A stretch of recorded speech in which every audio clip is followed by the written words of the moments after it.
بسم الله الرحمن الرحيم. الحمد لله والصلاة والسلام على رسول الله وعلى آله وصحبه ومن اهتدى بهداه وأشهد أن لا إله إلا الله وحده لا شريك له وأشهد أن محمدا عبده ورسوله. أما بعد، رب اشرح لي صدري ويسر لي أمري واحلل عقدة من لساني يفقه قولي. اللهم لا سهل إلا ما جعلته سهلا وأنت تجعل الحزن إذا شئت سهلا فسهل علينا أمورنا كلها واجعلها خالصة لوجهك الكريم حتى نلقاك بها يوم القيامة آمين آمين آمين. L'intervention d'aujourd'hui aura pour objectif de revenir sur certains points qui ont été évoqués dans la vidéo de Rachid Abu Hudhayfa au sujet du vote.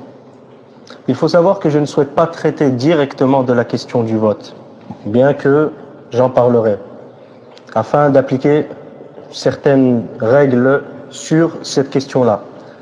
Mais le but de cette intervention est surtout de montrer une méthodologie erronée et fausse employée et utilisée par ce genre de personnes. Car Rachid Abu Hudhayfa n'est qu'un exemple parmi tant d'autres de personnes qui prétendent, et je dis bien prétendent, tenir un discours scientifique et un discours qui respecte la voie des salaf salih, alors que dans le fond il n'en est rien, surtout dans des questions aussi sensibles que celle-ci. Donc, je vais revenir sur certains points, Inch'Allah, dans diverses interventions, si Allah subhanahu wa ta'ala le permet, dans le but de montrer que cette méthodologie tant revendiquée par ces personnes-là n'est qu'un étendard ou plutôt une revendication vide de signification. La première des choses sur laquelle je vais revenir, Inch'Allah, c'est le hadith utilisé par le frère Hadahullah, qu'Allah le guide. Le hadith qui est le hadith rapporté par l'imam al-Bukhari où le prophète sallallahu alayhi wa sallam a dit Allah peut soutenir sa religion par un homme pervers. D'accord. Rawahu al-Shaykhan, rapporté par al-Bukhari wa Muslim fi as-Sahihayn. Ah, c'est pas mes paroles. C'est paroles du prophète, les paroles de qui? Muhammad alayhi salatu wa sallam, walladhi la yantiqu 'anil hawa. Le prophète alayhi salatu wa sallam, il dit Inna Allah yu'ayyidu ad-din bi rajulil fajir. C'est le prophète alayhi sallam qui l'a dit, c'est pas moi. Donc ici c'est la porte fermée, ici, à ces paroles qui sont fondées simplement sur je pense, je crois, je vois encore. Le prophète alayhi salatu wa sallam a dit Allah, je vais pousser l'explication d'après Ibn Hajar et d'autres gens de science concernant ce hadith, pour que vous compreniez bien. Allah Azza wa Jal, il soutient, on va dire, il peut soutenir cette religion, la religion d'Allah Azza wa Jal, d'accord, par un homme. Mais ça, ce n'est pas à adopter dans tous les cas, d'accord, et à utiliser de façon générale. Dans certains cas, comme l'ont dit les gens de science, Allah subhanahu wa ta'ala, il peut soutenir cette religion, d'accord, par un homme qui est quoi? Fajr. Subhanallah, rapporté par le Bukhari wa Muslim fi as-Sahihayn. Par un homme, rajuli fajir, c'est-à-dire un homme qui est égaré, qui est débauché, qui tombe dans les péchés, qui est pervers, d'accord, qui même n'est pas musulman. Dans certains cas, Allah subhanahu wa ta'ala, il utilise, d'accord, cet homme débauché pour soutenir la cause de l'islam, soutenir cette religion. Il s'est basé sur ce hadith pour justifier la permission du vote. D'accord. Dans sa vidéo, il a dit qu'il allait citer le commentaire des savants. J'ai écouté la vidéo du début à la fin, il n'y a pas eu le commentaire d'un seul des shurrah al-hadith, des commentateurs du hadith. Il n'a cité aucun commentateur du hadith. De tous ceux qui ont fait le commentaire de ce hadith, il n'en a pas cité un. Donc, il y a soit il nous évoque le fait qu'il va citer le commentaire des savants afin de nous impressionner simplement pour nous jeter de la poudre aux yeux, soit il pense réellement avoir cité le commentaire des savants lorsqu'il a cité certains savants contemporains qui traitaient de ce sujet-là sans faire le commentaire de ce hadith-là. Donc s'il pense que traiter de la question du vote sans se référer, sans faire le commentaire de ce hadith est un commentaire de ce hadith, le problème est bien plus grand que ce que je ne pouvais imaginer. Ce hadith a été rapporté par l'imam al-Bukhari et il a été rapporté aussi par l'imam Muslim et d'autres l'ont rapporté tels que l'imam Ahmed et d'autres. Voyons un peu ce que disent les savants du hadith sur ce hadith. Ibn Hajar, tout d'abord, Al-Asqalani, dans Fath al-Bari, il évoqua ce hadith, il dit, l'imam al-Bukhari a évoqué dans ce chapitre le hadith d'Abu Hurayra radiyallahu anhu, rapportant le récit de l'homme qui a combattu dans les rangs des musulmans, au sujet duquel le prophète sallallahu alayhi wa sallam a dit qu'il est du nombre des gens de l'enfer. Cet homme se donne à la mort, jusqu'à ce que Ibn Hajar dise, comme on le voit dans la suite des événements que nous verrons en détail dans le chapitre de Al-Maghazi. D'accord? Donc ce hadith a été aussi rapporté dans le chapitre d'Al-Maghazi, et Ibn Hajar dit qu'il exposera en détail la situation de cet homme. Il continue et dit, ce hadith concorde clairement avec le titre que l'imam al-Bukhari rahimahullah a donné à ce chapitre. À savoir, quel est le titre que l'imam al-Bukhari a donné? Il a dit, sa parole, certes, c'est-à-dire la parole du prophète sallallahu alayhi wa sallam, certes Allah soutient parfois sa religion par un homme pervers. D'accord? Jusqu'à ce qu'il dise, c'est-à-dire Ibn Hajar, Al-Muhallab et d'autres dire que ce texte ne contredit pas sa parole, sallallahu alayhi wa sallam, Inna la nasta'inu bi mushrikin. Nous ne demandons pas l'aide d'un mushrik. Car ce dernier est soit spécifique, ce dernier, à savoir nous ne demandons pas l'aide d'un mushrik, est soit spécifique à un moment précis, qui est celle où il a refusé, ou il est possible que le pervers en question dans le premier hadith, à savoir certes Allah peut soutenir sa religion par un homme pervers, qu'il est possible que le pervers en question dans le hadith ne désigne pas le mushrik, c'est-à-dire que c'est la perversion mineure et non pas la perversion majeure qui exclut de la sphère de l'islam. Ibn Hajar continue, il dit je dis, le hadith, le second, fut rapporté par Muslim, à savoir Inna la nasta'inu bi mushrikin. Nous ne demandons pas l'aide d'un mushrik. Ce hadith fut rapporté par Muslim. L'imam Shafi'i rahimahullah a répondu à cette contradiction apparente entre les textes, à savoir dans l'un, il dit Allah subhanahu wa ta'ala peut soutenir sa religion par un homme pervers, et dans l'autre il dit certes nous ne demandons pas l'aide à un mushrik. L'imam Shafi'i rahimahullah a répondu à cette contradiction, j'ai mis entre parenthèses à cette contradiction apparente car il s'agit de ce qu'on appelle la ta'arud ici, par la première hypothèse, à savoir que lorsque le prophète sallallahu alayhi wa sallam a refusé l'homme de venir, c'était que ceci était spécifique à ce moment-là, d'accord? Et la preuve du nasr, et ici une parenthèse, le nasr chez les anciens, c'est pas l'abrogation. Le nasr chez les anciens, c'était la spécification. La spécification à une époque donnée. Le nasr dans la terminologie des anciens ne porte pas la seule signification de l'abrogation, mais il s'élargit pour comprendre la spécification, le tarsus, comme ceci est détaillé dans les ouvrages de Usul, voir pour plus de détails, voir les ouvrages de Usul à cet effet. Donc, je reviens à la parole d'Ibn Hajar, il dit, et la preuve du nasr, c'est-à-dire de la spécification,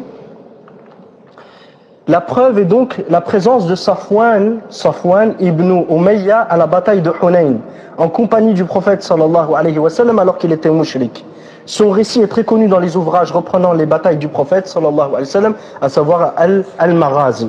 Donc le fait que, ici Ibn Hajar dise quoi? Que le fait que Safwan était présent à la bataille de Hunayn, ceci prouve que lorsque le prophète sallallahu alayhi wa sallam a refusé cet homme, il l'a refusé, ce refus-là était spécifique à ce temps-là. Pourquoi? C'est ce qu'on va voir, Inch'Allah, par après.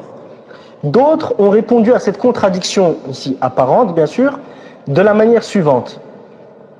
Le premier avis, le prophète sallallahu alayhi wa sallam a eu l'intention que cet homme, a eu l'intuition, al-firasa, que cet homme désirait embrasser l'islam. Il le refusa donc par espoir qu'il entre en islam. Son intuition fut finalement véridique. Donc cet homme, le prophète sallallahu alayhi wa sallam, il a eu le firasa, l'intuition que cet homme allait entrer dans l'islam, et que s'il le refusait, il refusait son aide alors qu'il était mushrik, qu'il allait vouloir aider le prophète sallallahu alayhi wa sallam tout de même, quitte à entrer dans l'islam. Et l'intuition du prophète sallallahu alayhi wa sallam fut véridique, et cet homme est entré dans l'islam. La deuxième explication qui a été donnée aussi pour réunir entre ces textes. D'autres dirent que les deux sont permis, et le choix revient à l'imam. Aussi bien demander l'aide, chercher l'aide d'un mushrik que de refuser son aide. Et c'est qui choisit? C'est l'imam. Chacune de ces deux explications mérite réflexion, car l'expression à laquelle nous faisons face présente une nakira, c'est-à-dire un nom à déterminer, qui est mushrik ici. Le prophète sallallahu alayhi wa sallam, il a dit quoi? Inni la asta'inu bi mushrikin. Je ne demande pas l'aide d'un mushrik. Et lorsque nous avons un nom à déterminer dans un contexte de négation, après une négation, à savoir je ne cherche pas l'aide, ceci indique la généralité. C'est une règle de usul. D'accord? C'est une règle de usul, c'est-à-dire une règle qui est employée comme outil afin de déterminer et de déduire les ahkam shar'iyya, les statuts légaux présents dans le Coran et la sunna du prophète sallallahu alayhi wa sallam, entre autres. Et quiconque prétend la spécification doit apporter un dalil, d'accord? Étant donné qu'ici le prophète sallallahu alayhi wa sallam a dit « Inni la asta'inu bi mushrik » je ne demande pas l'aide d'un mushrik, et que le mushrik est un nom indéterminé après une négation, et que tout nom indéterminé après une négation indique à son origine la généralité, celui qui prétend que ceci est spécifique à un temps bien donné doit apporter une preuve. Puis il donne une autre explication, Ibn Hajar. Il dit, At-Tahawi rahimahullah a dit, le récit de Safwan ne contredit pas le hadith, je ne cherche pas l'aide d'un mushrik. Car Safwan sortit en compagnie du prophète sallallahu alayhi wa sallam de son propre gré, sans que le prophète sallallahu alayhi wa sallam ne lui demande quoi que ce soit. Je dis, Ibn Hajar, c'est-à-dire Ibn Hajar, il dit, en commentaire de la parole de l'imam At-Tahawi dans Mushkil al-Athar, cette distinction, c'est-à-dire cette distinction entre la simple présence d'un mushrik dans les rangs des musulmans et sa présence suite à une demande, n'est basée sur aucune preuve et n'affecte aucunement le statut légal. Jusqu'à ce qu'ils disent, quant au fait que le prophète sallallahu alayhi wa sallam n'a pas demandé à ordonner à Safwan de le suivre, son silence sur sa présence, signe d'approbation est du même ordre que la demande. Son silence, le fait que le prophète sallallahu alayhi wa sallam a vu Safwan dans ses rangs et a gardé le silence, ceci prouve que quoi? Qu'il a approuvé. Et parmi les formes de sunna, on a quoi? As-sunnatu taqririya, la sunna à travers l'approbation. D'accord. Donc son silence sur sa présence, signe d'approbation, est du même ordre que la demande dans ce contexte. Puis Ibn Hajar rahimahullah dit, Ibn al-Munir rahimahullah a dit, le point juridique que l'on peut déduire du lien entre le titre du chapitre à savoir le chapitre de la parole de sa parole, c'est-à-dire la parole du prophète sallallahu alayhi wa sallam, Allah peut soutenir sa religion par un homme pervers. Le point juridique que l'on peut déduire du lien entre le titre du chapitre et le hadith cité est qu'on ne s'imagine pas que si un imam, c'est-à-dire un imam musulman, protège le noyau des musulmans, il protège l'islam, il protège le noyau de l'islam sans être intègre, qu'on devrait par conséquent délaisser le bien qu'il nous apporte dans le dîn et se rebeller contre lui. Ibn al-Munir, il dit quoi? Que l'imam al-Bukhari, qu'est-ce qu'il a compris de ce hadith? C'est que si jamais un imam musulman, il est pervers, c'est-à-dire il boit du vin, etc., une perversion qui se limite à lui-même, qu'on ne doit pas s'imaginer qu'à cause de sa perversion, on doit ne pas profiter du bien qu'il nous apporte, à savoir lorsqu'il protège les musulmans en instaurant la sharia d'Allah subhanahu wa ta'ala, et par conséquent se rebeller contre lui. D'accord? L'imam al-Bukhari rahimahullah veut donc montrer que cette pensée est rejetée par ce texte et qu'Allah peut soutenir sa religion par le pervers. Quant à sa perversion, elle n'affectera que lui-même. Quant à sa perversion, elle ne l'affectera que lui-même. Ici, fin de citation des paroles d'Ibn Hajar. Voici donc, mes frères, le commentaire du hadith et la compréhension des commentateurs de hadith. Où est donc la permission de participer à une élection dont l'objectif est d'aider un mécréant à prendre le pouvoir au sein d'un État laïque, qui ne reconnaît aucunement la suprématie de notre Maître et Seigneur Allah Jalla Jalaluhu? Que trouverons-nous réellement, mes frères, dans ce hadith? Que trouvons-nous réellement? Qu'est-ce qu'il y a dans ce hadith? La seule chose qui fut discutée, et qui plus est reste sujette à divergence, est de demander à un mouchrik de nous aider lors d'une bataille sous l'étendard de l'islam, et en vue de faire triompher la suprématie d'Allah, comme ce fut le cas lors de la bataille de Hunayn avec Safwan ibn Umayya. Comment comparer ce cas de figure à la participation active au système démocratique en donnant sa voix à un candidat dont l'objectif est d'appliquer un programme politique n'ayant aucun lien avec le plus grand intérêt des musulmans, à savoir le tawhid d'Allah et la reconnaissance de la suprématie d'Allah subhanahu wa ta'ala. Comment faire cette comparaison?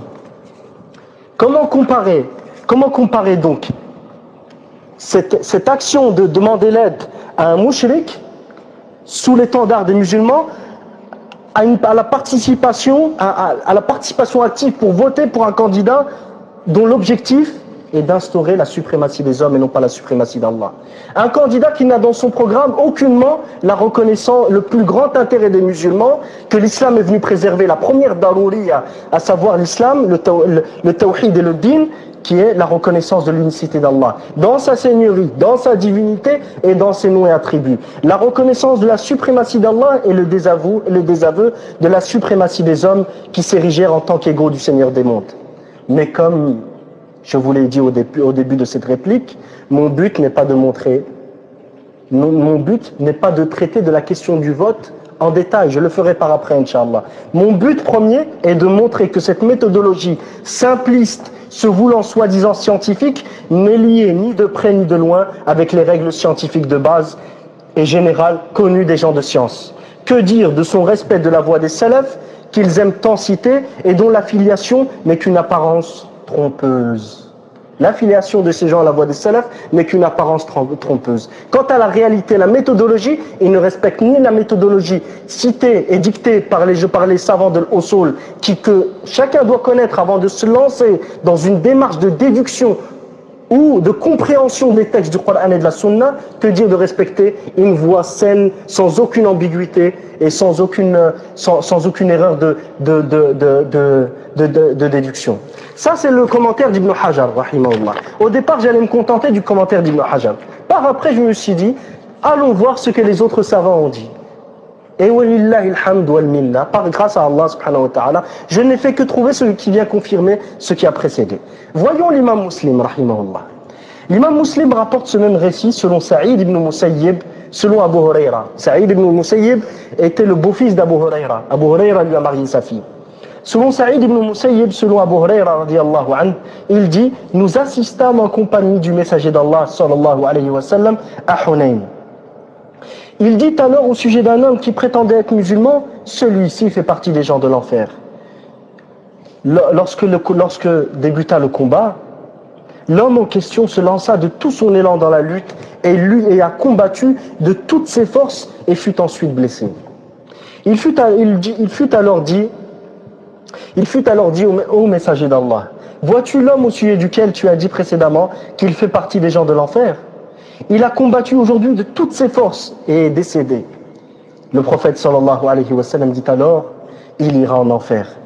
Suite à quoi certains musulmans furent sur le point de douter. Pendant ce temps et durant cette situation, il fut annoncé que non, il n'est pas encore mort, mais qu'il est fort blessé. La nuit tombant, il ne patienta pas. Il n'a pas réussi à patienter face aux douleurs des blessures et il se donna la mort. Le prophète sallallahu alayhi wa sallam fut informé et dit: Allahu Akbar, je témoigne, ashhadu anni rasulu anni abdullahi wa rasuluh. Je témoigne que je suis le serviteur d'Allah et son messager. Puis il ordonna à Bilal de faire un appel aux gens en disant: n'entrera au paradis qu'une âme muslima, qu'une âme qui se soumet à Allah subhanahu wa ta'ala seul et unique, qu'une âme qui reconnaît la seigneurie d'Allah par son cœur, par ses paroles et par ses actes, une âme qui n'adore qu'Allah subhanahu wa ta'ala, une âme qui n'octroie le droit d'être invoqué qu'à Allah subhanahu wa ta'ala, le droit d'être adoré qu'à Allah, le droit de trancher dans les litiges d'une manière absolue sans qu'on connaisse son jugement qu'à Allah subhanahu wa ta'ala, le droit de s'allier et de désavouer, d'être pris comme base d'alliance et de désaveu qu'à Allah subhanahu wa ta'ala. Et pour plus de détails sur cette définition que je viens de donner de l'islam, revoir ce qu'on appelle Surat al-Tawhid, la sourate de l'unicité, à savoir Surat al-An'am, comme les savants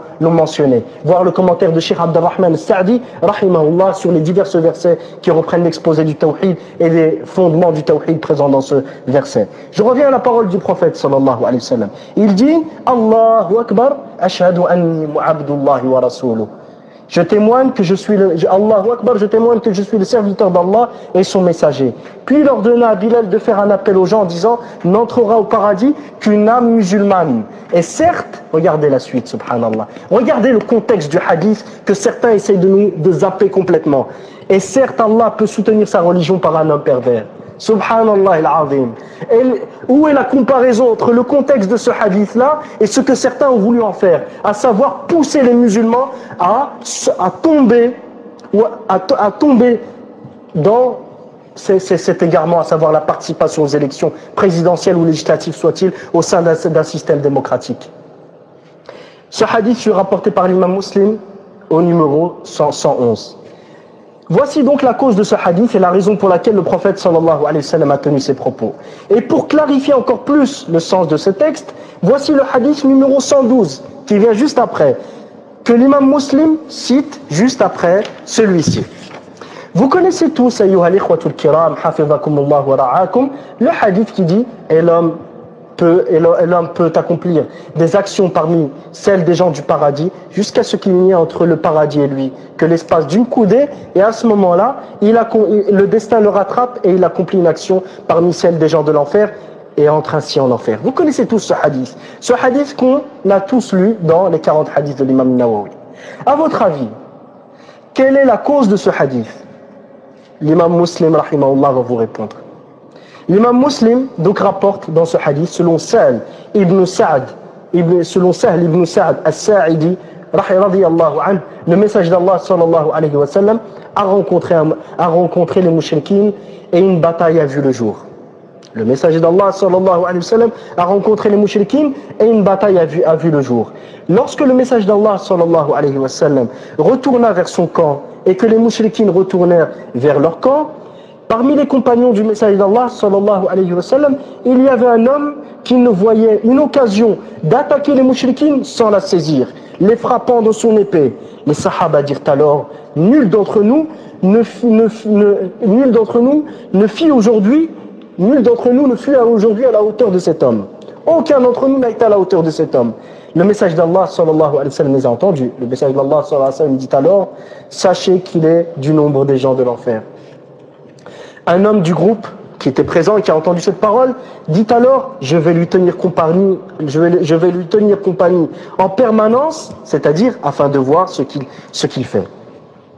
Il sortit alors avec lui. Dès qu'il s'arrêtait, il s'arrêtait aussi.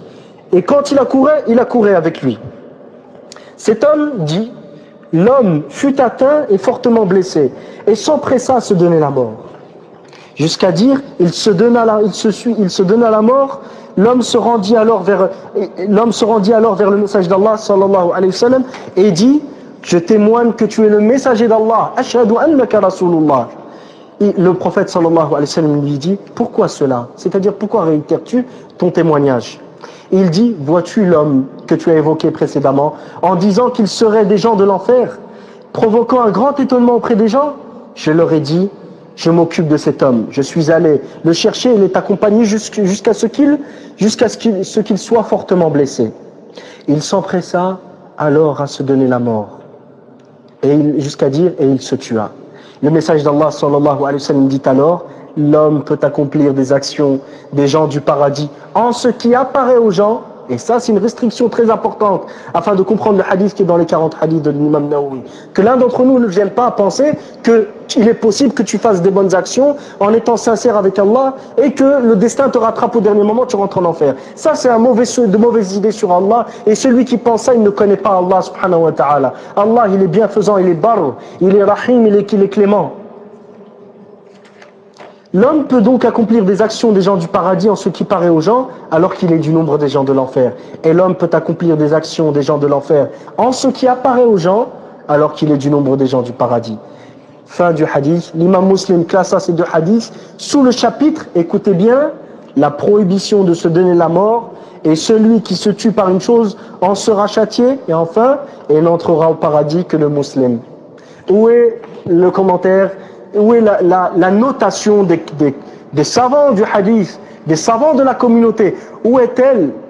Où est ne serait-ce qu'une allusion au fait qu'il est permis de participer à...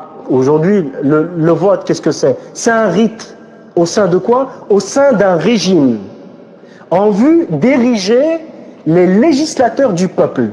Ces législateurs sont les seigneurs du peuple. Le dîn n'est pas limité au côté cultuel comme certains le pensent. Le dîn, c'est pas simplement une religion au sens des actes purement cultuels, à savoir le soujou de l'invocation. Non, le dîn englobe tout régime qui est pris par les hommes et instauré comme régime général et qu'ils suivent. Ce régime-là, il a des législateurs. Les législateurs de ce régime sont les seigneurs de ceux qui les ont acceptés comme comme législateur. Allah subhanahu wa ta'ala nous dit quoi au sujet de Youssouf? Ma kana liya'khudha akhahu fi dinil malik. Youssouf alayhi salam n'allait pas prendre son frère, ne pouvait pas prendre son frère auprès de lui et le garder selon le dîme du roi. Qu'est-ce que le dîme du roi? À l'unanimité des savants, c'est le jugement du roi, la loi du roi. Donc, le terme dîme englobe aussi le système, le régime, la loi. Donc, aujourd'hui, afin d'instaurer leur dîme, les mouchriquins ont établi un jour où ils vont ériger leurs législateurs, à savoir les fondateurs de leur dîme, à savoir leurs candidats, leurs législateurs et leurs sénateurs. Donc où est la permission de participer à ces élections-là dans la parole de l'imam Muslim? Bien sûr, on va me dire quoi? L'imam Muslim ne pouvait pas parler de ça. Pourquoi? Parce que ça n'existait pas à son époque. Je suis tout à fait d'accord. Mais on voit bien que le hadith ne traite pas de cette question-là. C'est ce que je veux prouver en premier lieu. Puis après, à la suite de ça, je vais traiter de la question, est-ce que ces hadiths-là peuvent s'appliquer sur ce cas de figure, à savoir les élections. On va y venir à tout ça, vous inquiétez pas, Inch'Allah ta'ala. Ce genre de choses, bifadlillahi azza wa jal, n'échappe pas. Et alhamdulillah, l'argumentation de ces personnes qui permettent de voter est connue, et ce genre d'égarement n'est autre que le fruit de fondements bien plus profonds, et des fondements qui plus est sont des fondements hérétiques et non pas de simples fondements qui sont erronés, qui rentrent dans le cadre de l'ijtihad accepté en islam. L'imam Ahmed, rahimahullah, voyons ce qu'il dit sur ce hadith. Ibn Qudama rapporte dans le Mughni, au chapitre sur le djihad, sous la question du combat avec tout imam, pieux soit-il ou pervers, ce qui suit. À la mas'ala numéro 7420, il dit, l'imam Ahmed a dit, si l'imam est connu pour boire du vin et dérober les butins, on se doit tout de même de combattre à ses côtés, et la nuisance de ses péchés se limitera à sa propre personne. Et il fut rapporté selon le prophète sallallahu alayhi wa sallam, certes Allah peut soutenir cette religion par un homme pervers. Encore une fois, la compréhension des salaf salih. Voici la compréhension des anciens. C'est-à-dire que ce hadith concerne qui? Comme il a dit l'imam al-Bukhari, qu'on ne doit pas s'imaginer, comme il dit Ibn al-Munir, dans le but cité exposant le but de l'imam Bukhari à travers son titre et l'évocation de ce hadith, c'est-à-dire que tu ne dois pas t'imaginer que la perversion de l'imam doit t'empêcher de profiter du bien qu'il nous apporte quand il applique la charia d'Allah. Où est ce contexte-là avec les élections, encore une fois? L'imam Amin al-Shanqiti, qui est un contemporain, et méditez bien les paroles qui vont suivre. Méditez bien, écoutez bien ce qu'il va dire. L'Amin al-Shanqiti, rahimahullah, dans Adwa al-Bayan, dans Tafsir de Surat Hud, à la parole d'Allah Ta'ala, ils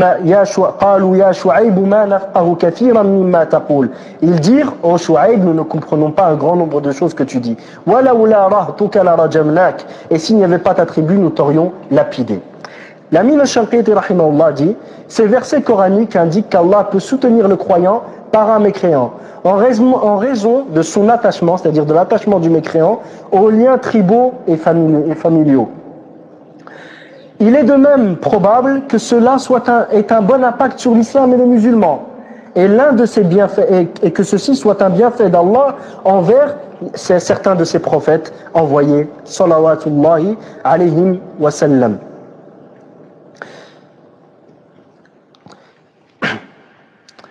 Donc, il est probable de même que ceci soit l'un des bienfaits d'Allah subhanahu wa ta'ala envers certains de ses prophètes alayhim salatu wa salam. Et dans le Sahih, à savoir Sahih al-Bukhari, Sahih Muslim, dans Sahih al-Bukhari, le prophète sallallahu alayhi wa sallam a dit, Allah peut soutenir cette religion par un homme pervers. Et dans le dicton, un dicton connu parmi les Arabes, et on va voir l'importance de ce dicton qui a complètement été retourné aujourd'hui, qui a été utilisé à l'envers. Prends les fruits et jette le bois dans le feu. Quand tu vois une chose, il y a du fruit, il y a des fruits dessus, prends-les. Et ce bois-là, s'il est nuisible, jette-le. D'accord. Prends les fruits et jette le bois dans le feu. Et après que tu aies su, il s'adresse à toi, l'Amin al-Shanqiti, rahimahullah. Et après que tu aies su qu'il peut arriver aux musulmans de profiter des liens tribaux et familiaux, sache, après que tu aies su qu'il est possible aux musulmans de profiter des liens tribaux et familiaux, qu'il entretient avec un mécréant, sache, malgré ça, sache qu'appeler à ses liens tribaux et familiaux, c'est-à-dire s'allier et désavouer sur cette base, n'est pas permis. La preuve est le consensus des musulmans qu'il n'est pas permis aux musulmans d'appeler par Ya li bani fulan, ô fils d'un tel. Il y a le consensus que ceci est interdit. Et autres parmi les expressions qui lui sont semblables. Il est rapporté dans Sahih al-Bukhari, selon Jabir, radiyallahu anhu, le prophète sallallahu alayhi wa sallam a dit, au sujet de ce genre de revendication, Da'uha fa innaha natina, délaissez-la car elle est impure. Sa parole au prophète sallallahu alayhi wa sallam, délaissez-la, indique qu'il est une obligation de s'en détourner, jusqu'à ce qu'il dise, et confirme cette obligation le fait qu'il l'ait qualifiée d'impure.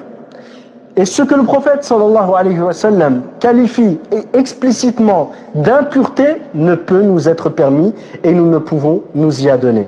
La seule revendication que les musulmans se doivent de mettre en avant et à laquelle ils doivent appeler est le lien islamique qui de sa force rendra la société musulmane, rendra la société musulmane comme un seul et même corps. Ce lien te liera avec ton frère musulman comme les organes de ton corps sont liés les uns aux autres. L'image des croyants, comme dit le prophète sallallahu alayhi wa sallam, l'image des croyants dans leur amour, leur miséricorde et leur compassion mutuelle est comme l'image d'un corps. Si un de ces organes se plaint d'un mal, le corps entier réagit par l'insomnie et la fièvre. Fin de citation des paroles de Shanqiti. Rahimahullah. Ayyuha al-ikhwatul kiram, hafizakumullah. Comme on le constate dans les paroles de cet imam, ce hadith ou cette réalité présente dans le hadith, qui est qu'Allah subhanahu wa ta'ala peut soutenir cette religion par un pervers ou même par un mécréant, ne justifie en rien les raisons qui poussèrent ce mécréant à soutenir les musulmans. Ceci ne justifie pas, même pas les raisons qui le poussent à te soutenir. Que dire de justifier ces mêmes actions venant du musulman lui-même? Si cette asabiya, ce fanatisme aux liens tribaux pousse le mécréant à te soutenir, ça ne justifie pas que ce fanatisme est permis. Que dire que le musulman vienne et fasse cette revendication et appelle à cet attachement aux liens tribaux? Que dire de justifier ces mêmes actions venant du musulman lui-même? Et malheureusement, au lieu de profiter des fruits, si Allah nous les accorde, tout en jetant le bois dans le feu, certains veulent que les musulmans se transforment en usine à fabrication de ce combustible néfaste qui nous accompagnera tout droit en enfer afin d'amplifier les feux de la gêne, qu'Allah nous en préserve. Et si l'imam Shanqiti rahimahullah a tenu de tels propos pour des appels aux liens tribaux, que dire de la participation à l'élection d'un tarout dont la fonction est, je cite, le président est le titre du chef de l'État dans une république. Ses droits en France, l'institution du président qui apparaît en 1848 lors de la Deuxième République, qui ne sera plus remise en question après 1874,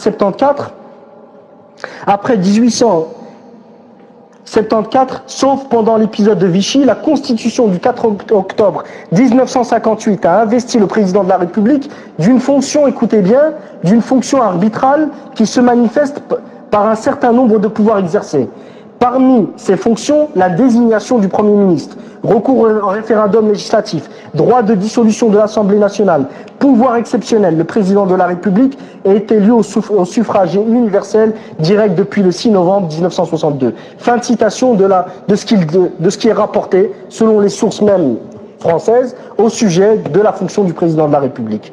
Ayyuha al-ikhwa, nous voyons donc que les droits du président de la République se résument au point suivant. Premièrement, les droits d'arbitrage qui désignent, comme il est cité dans l'encyclopédie le Larousse, je cite, le droit d'arbitrage appartient au président et le pouvoir de trancher souverainement indifférent un litige. Le droit d'arbitrage appartient au président ainsi que le pouvoir de trancher souverainement indifférent et un litige. C'est-à-dire le pouvoir de trancher souverainement, que ce pouvoir ne peut être remis en cause. Le président de la République assure par son arbitrage le fonctionnement régulier des pouvoirs publics ainsi que la continuité de l'État. Il apparaît ici que dans une république, le président possède un pouvoir souverain, un pouvoir absolu de trancher, qui n'est limité par aucun autre et n'est susceptible d'aucun contrôle, si ce n'est celui des principes de base de la laïcité et de la démocratie.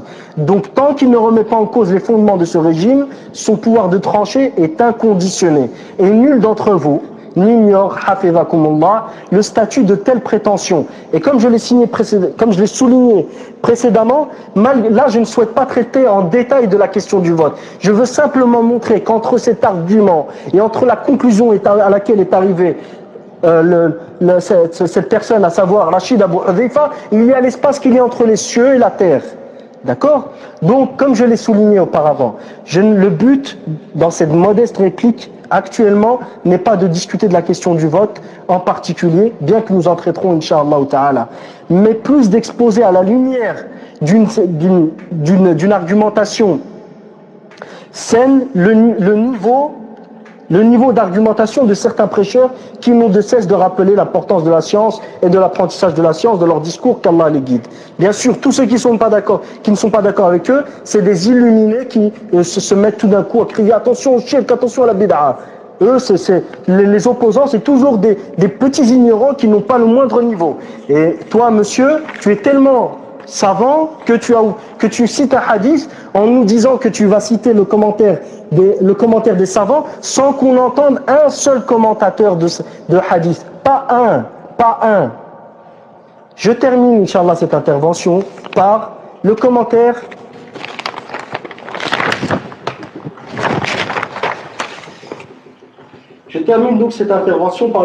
d'Al-Mulla Al-Qari qui a dit dans Mirqatul Mafatih Sharh Mishkat al-Masadih, au chapitre sur les miracles de notre prophète Muhammad sallallahu alayhi wa sallam.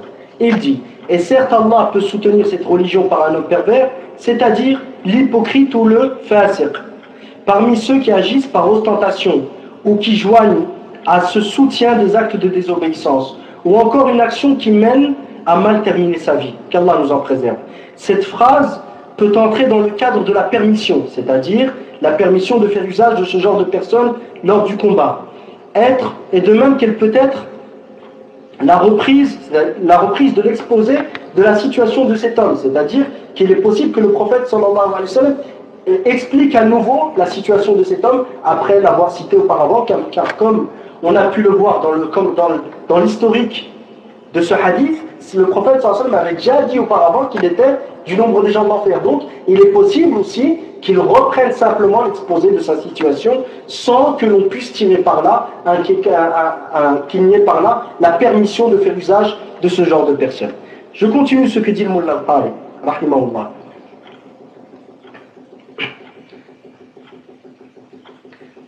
En raison de la divergence, non. Donc il est possible de même que le prophète sallallahu alayhi wa sallam reprenne l'exposé de la situation de cet homme en raison de la divergence d'opinion à son sujet. C'est-à-dire lorsque certains furent sur le point de douter sur son cas après que le message d'Allah sallallahu alayhi wa sallam eut informé qu'il serait des gens de l'enfer malgré son courage et détermination lors du combat. Et il continue, il dit, et dans la même lignée, entre ceux qui composent des ouvrages, enseignent et apprennent aux gens, ou sont eux-mêmes dans l'apprentissage, c'est-à-dire eux-mêmes ils apprennent la religion. Ceux qui font l'adhan, qui guident la prière, ou qui prient derrière l'imam. Ceux qui font l'adhan, qui guident la prière, ou prient derrière l'imam et leurs semblables.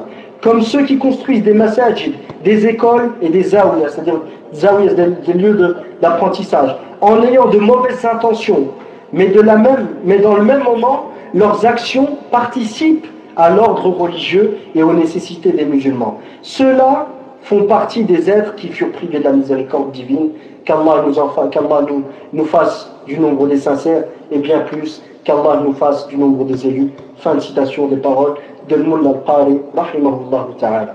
Ici encore un bref commentaire. Où est l'allusion au fait de participer à un régime mécréant, un régime qui reconnaît le droit de législation à autre qu'Allah, dans la parole de Mullah Al-Qari? Où est cette allusion? Donc s'il n'y a pas eu allusion à ça dans le commentaire des hadiths, il ne faut pas dire que je vais vous citer le commentaire des savants, car les savants qui ont fait le commentaire de ce hadith n'ont pas parlé du cas de figure dont tu es en train de traiter. Par conséquent, l'application de ce texte sur ce cas de figure a besoin d'être prouvée d'une manière claire et explicite. Et c'est ce qu'on va voir par après, Inch'Allah, quand on va, dans les prochaines interventions, je reviendrai, Inch'Allah, sur le restant de cette méthodologie d'argumentation simpliste, basée sur des raccourcis, qui ne revient pas aux sources des choses et essaye de donner à certains principes de la religion une proportion qu'ils n'ont pas en réalité. Comme la règle qui dit que lorsque le maslaha amma, que l'intérêt général prime sur l'intérêt spécifique. Première des questions, peut-on voter? Nous avons dit ici, ayyuhal ahibba, nous regardons l'intérêt. L'intérêt général pour les musulmans. Est-ce qu'il y a un intérêt pour les musulmans? On regarde l'intérêt général. Pourquoi? Parce qu'il y a une règle, ayyuha al-ahibba, min al-qawa'id al-fiqhiyya al-usuliyya. Ici, al-maslahatu al-amma muqaddamatun ala al-maslahati al-khassa. C'est une règle très connue. Et cette règle nous rappelle l'importance de l'intérêt général. Et du fait que le musulman doit toujours prêter attention quant à l'intérêt général, pas penser qu'à lui-même. D'accord? Ici, l'intérêt général prime sur l'intérêt privé ou l'intérêt personnel. L'historique de cette règle est inconnu, la source de cette règle est inconnue, les limites de l'application de ces règles sont inconnues, et malgré ça, on utilise des règles pareilles pour les appliquer à des cas de figure, à des cas de figure nouveaux, ouvrant ainsi les portes aux ilmaniyin, aux laïcs. Aujourd'hui, écoutez les laïcs. Écoutez les laïcs dans les pays arabes. Sur quoi vont-ils se baser pour justifier la laïcité ou justifier l'abrogation des lois d'Allah subhanahu wa ta'ala, ou que celles-ci ne sont plus d'application aujourd'hui? Ils vont se fier, ils vont se référer à des règles juridiques de droit incomprises, sans aucune limite, sans aucune condition d'application, dénaturées de leur réalité, pour les appliquer à des cas qui n'ont nullement été visés par ces règles-là. D'accord? Lorsqu'aujourd'hui, le responsable des frères musulmans en Égypte est questionné par une journaliste et elle lui dit « Est-ce que vous allez appliquer les lois de l'islam, ahkam l'islam ?» Il dit « Non, non, non, non. Nous, on va appliquer les principes de l'islam, mabadi ou l'islam. » Les lois de l'islam sont des lois qui étaient spécifiques à un contexte bien donné que les fuqaha, que les juristes ont établi. Mais nous allons respecter les principes de l'islam. Vous savez cette parole de respect des principes de l'islam? C'est la parole de tous les laïcs à travers tout le monde arabe. Tous se disent respectueux des principes de l'islam, mabadi de l'islam. C'est quoi mabadi de l'islam? C'est que la difficulté amène à la facilité. Donc cette règle prise de cette manière-là justifie même le kufr. Peut même justifier le kufr aussi longtemps qu'elle n'est pas comprise à la lumière des textes dont elle est tirée. Et tant qu'elle n'est pas limitée par les conditions auxquelles l'application de ces textes est limitée. Donc ce genre d'égarement qui commence à petite échelle sur une question de vote peut emmener les gens vers la sortie complète, vers le fait de quitter complètement l'islam en devenant des laïcs, des libéralistes et autres. Qu'Allah nous en préserve. Et Inch'Allah, on reviendra sur ces choses-là ultérieurement, si Allah subhanahu wa ta'ala le permet. Dans les prochaines interventions, je vais discuter la question des règles juridiques, des règles de fiqh, et de même la différence entre les règles de fiqh et les règles de usul, de même que l'historique de ces règles de fiqh, et à partir de quand peut-on faire appel aux règles de fiqh dans une démarche d'argumentation. D'accord? Wa jazakumullahu khairan. وصلى الله وسلم وبارك على نبينا محمد وعلى آله وصحبه أجمعين والحمد لله رب العالمين والله تعالى أعلى وأعلم.